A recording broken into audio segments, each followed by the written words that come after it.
I know you guys have talked about this on the Wine and Gold Talk podcast. Where do the Cavs need the most improvement before money time, the playoffs start?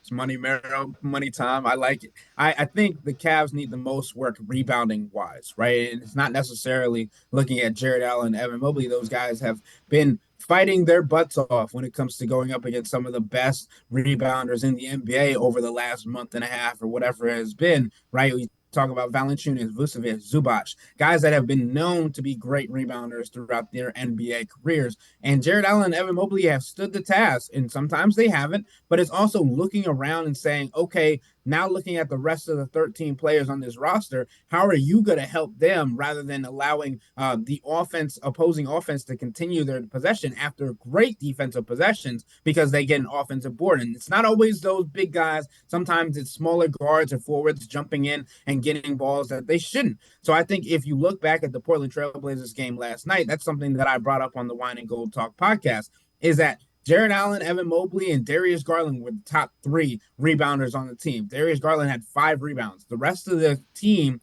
combined for 16 rebounds, right? So if you tell me that Evan Mobley and Darius Garland can combine for 17 rebounds, and that's more than the rest of the team, that's a problem. That's something that Kenny Atkinson has prioritized throughout the entire season, but we haven't seen much growth. So I want to see that in the latter half of the season going into the playoffs, especially as the physicality begins to ramp up and we get to see these guys going up against top tier competition and how they're going to fare in the rebounding battle, because that's just as important, if not the most important, in closing great defensive possessions.